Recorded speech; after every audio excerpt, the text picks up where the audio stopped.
4차 산업혁명도 말씀해 주셨으니까 이 업종도 조금 빼놓을 수는 없을 것 같아요. 바로 자율주행. 그렇죠. 네.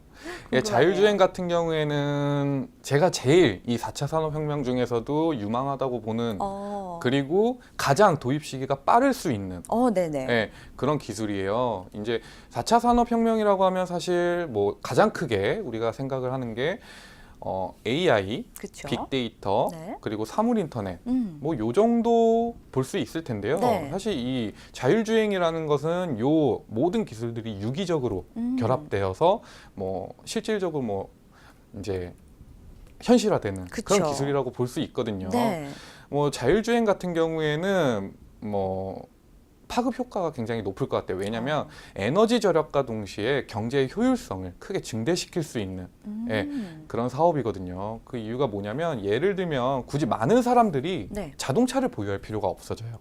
그렇겠네요. 그 이유는 뭐냐면 네. 우리가 차가 지금 당장 써야 되는데 차를 지금 당장 써야 되는데 뭐 렌트하러 가기도 힘들고 뭐 쏘카라든지 이런 공유 서비스를 이용하기도 힘들 때 네네. 그런 상황 때문에 차를 보유하고 쓰는 거거든요. 그쵸. 자동차를 보유하는 건데 만약에 이런 자동차 공유 시스템이 자율주행을 통해서 나 지금 당장 써야 되니까 우리 집 앞으로 와줘 네. 하면 와 있고 그리고 목적지에 도달해서 내가 이제 차를 쓸 일은 없으니까 네. 가도 돼 하면은 가고 어. 네, 이런 부분들을 생각하면 사실 뭐 이런 에너지 절약을 크게 뭐 경제 효율성 역시 그쵸. 증대시킬 수 있는 거고요.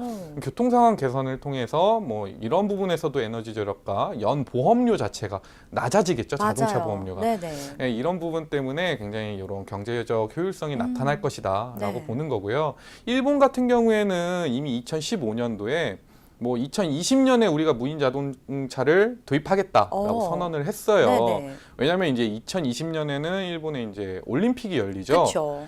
이 올림픽이나 뭐 월드컵이나 이런 이벤트들이 굉장히 중요한 이유는 뭐냐면 전 세계에 자국을 홍보할 수 있는 기회예요. 이목이 집중되니까요. 그렇죠. 네. 그렇기 때문에 우리나라도 이번 평창 동계 올림픽에서 5G를 세계 최초로 한번 맞아요. 시연을 했던 거고요. 네. 이런 부분 때문에 일본은 조금 우리는 자율주행을 보여주겠다라고 이야기를 했던 거고 네. 자, 그렇다면 중요한 건 뭐냐면 이 자율주행 관련 기업들의 기술력이 어디까지 와 있나를 조금 체크를 해봐야 될 것 같아요. 네. 사실 뭐 일본이 내년에 도입을 하겠다고 얘기는 했지만 자율주행 관련해서 가장 기술력이 높다라고 생각되는 기업은 미국의 웨이모예요. 미국의 웨이모. 네. 네. 웨이모라는 기업은 이미 2017년에 1만 시간 이상 자율주행차를 시범 운행했습니다. 네. 네.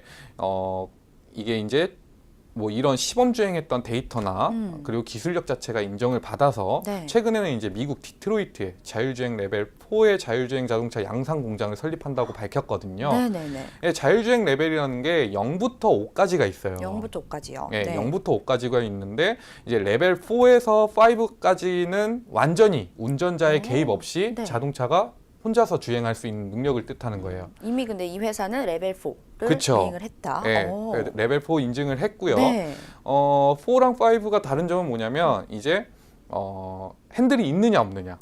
진짜요? 네, 신기하네요. 레벨 4여도 사실 위험한 상황이 있을 수가 있는 그쵸. 거잖아요. 그렇기 때문에 레벨 4까지는 운전자가 직접 개입할 수 있는 그런 시스템이 들어가 있는 거고요. 네네네. 5는 이제 이런 운전자가 직접 개입할 수 있는 이런 기술이 완전히 사라지는 거죠. 신기하네요. 네. 도요타 같은 경우에도 사실 뭐 작년에 CES 2018에서 레벨 4 자율주행 기술을 선보인 적은 있는데 네네. 아무래도 이 웨이모보다는 조금 자율주행차를 시범 운행한 시간이나 이런 부분에서 떨어지는 건 사실이에요. 기술력이 네. 네, 그렇기 때문에 뭐 이미 기술 자체는 거의 뭐 양산 전 단계까지 와 있다라고 네네. 볼 수가 있고요. 세계적인 투자 기업인 소프트뱅크가 있죠. 네. 여기 같은 경우에는 도요타뿐만 아니라 GM과 우버, 이제 네. 미국 기업에도 1조 원 이상 규모의 투자를 진행하고 있습니다. 조금 궁금하실 거예요. 왜 소프트뱅크는 일본 기업인데 미국 기업에 또 투자를 하는가? 그러게요. 같은 일본에 해야 되는 거 아닌가요? 일본에도 엄청난 투자를 하고 있어요. 하고는 있군요. 그렇죠. 중요한 건 뭐냐면 이런 투자를 진행하는 기업들은 사실 국경을 초월하죠. 그렇죠. 이 사람들은 맞아요. 뭐 우리나라가 기술을 개발했으면 좋겠지만 네. 기술을 개발할 수 있는 다른 나라가 있다면 그쪽에 투자를 진행해서 수익을 보는 걸로 네. 뭐 영업이익을 남기면 되는 그쵸. 거니까요. 그렇기 때문에 GM과 우버에도 1조 원 이상 투자가 진행되고 있고 웨이모뿐만 아니라 우버 같은 경우에도 최근에 이제 상장을 준비하면서 네네. 굉장히 이슈를 받고 있는데 우버 같은 경우에는 차량 공유 시스템을 이제 영위하고 있잖아요. 네. 그렇기 때문에 자율주행 관련해서 굉장히 또 큰 흐름이 나오지 않을까. 미국 시장에서는 그렇게 분석을 하고 있는 것 같아요. 네네. 그래서 저는 우리나라 기업들 중에서는 추천드리고 싶은 종목이 세 가지 있는데 어떤 게 있죠? 네, KT랑 만도, 에스모예요. 네, KT를 다시 한번 말씀드리는 이유는 뭐냐면 이 KT 같은 경우에는 아까도 말씀드린 것처럼 뭐 통신 서비스 업자들은 네. 5G가 도입이 되려면 5G가 도입이 되면서 네. 4차 산업혁명의 생태계를 만들어 가기 때문에 굉장히 중요한 네. 그런 시사점을 가지는 건 맞고요. KT 같은 경우에는 판교 자율주행 실증 단지를 구축을 했어요. 이미 그렇군요. 2017년도에. 네.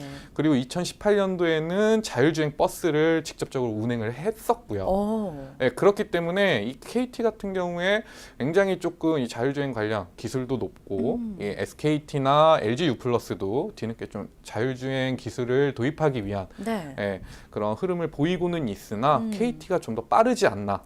네, 자율주행 관련해서는 좀 더 큰 수혜가 있지 않을까라는 예상이 됩니다. 네. 그리고 만도랑 에스모인데요. 네. 만도랑 에스모는 이제 차트를 보면서 한번 설명을 드릴게요. 네. 만도 먼저 볼까요?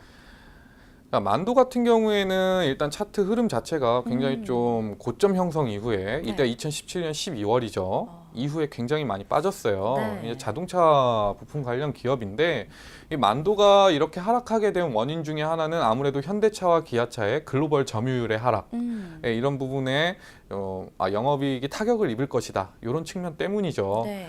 근데 중요한 건 뭐냐면 이 만도가 굉장히 기술력 자체가 높아요. 자율주행 이미 만도 같은 경우에도 레벨 4 기술 인증을 받았고요. 네. 그렇기 때문에 이 만도가 아무래도 우리나라 기업들 중에서는 자율주행이 도입된다고 하면 네.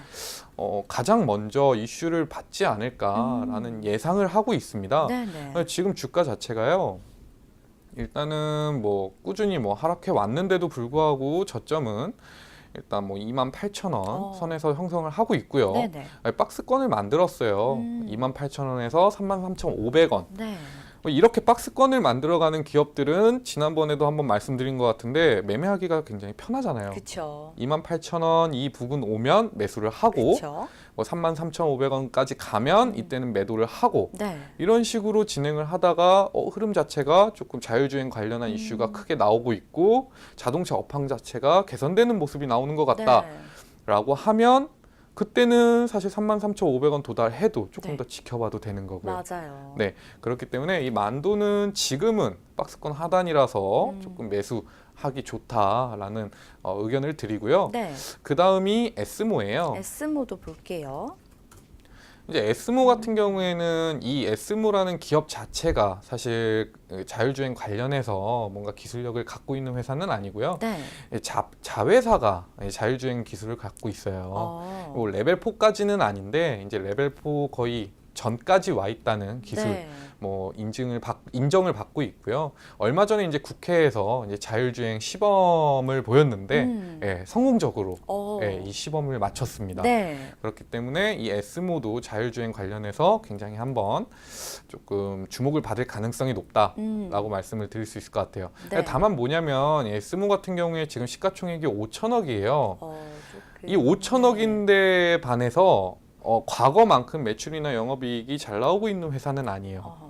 네, 뭐 자율주행이 확실히 잘 도입이 되고 뭐 이런 부분으로 인해서 한번 뭐 주가가 다시 한번 상장할 가능성은 있지만 주가 흐름이 저점을 형성한 게 아니라 얼마 전에 연중 저점을 다시 한번 갱신을 했거든요.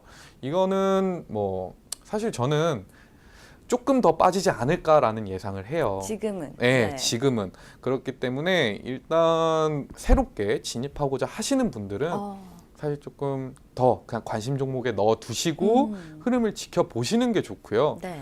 만약에 이 에스모에 대해서 뭐 보유하고 계시다. 네. 난 지금 가지고 있는데 어떡할까라는 고민을 하고 계시는 분들이 있다면 비중을 조금 줄이는 것도 괜찮지 않을까. 네. 왜냐면은 지금 추세 자체가 아직 상승으로 되돌리기에는 자율주행 이슈 자체가 우리나라에서는 크게 이런 뭐 이슈화가 되어 있지 않고 네. 네, 조금 외면받고 있는 그런 조금 모습이 시간이 나와요. 걸리겠죠. 그렇죠. 네. 거기다 이제 증시 자체도 워낙에 바닥이기 때문에 사실 지금 이렇게 외면받고 있는 테마들이 올라가려면 글로벌 이제 우리나라에까지 영향을 줄 만한 글로벌 이슈가 생겨나든지 그렇죠.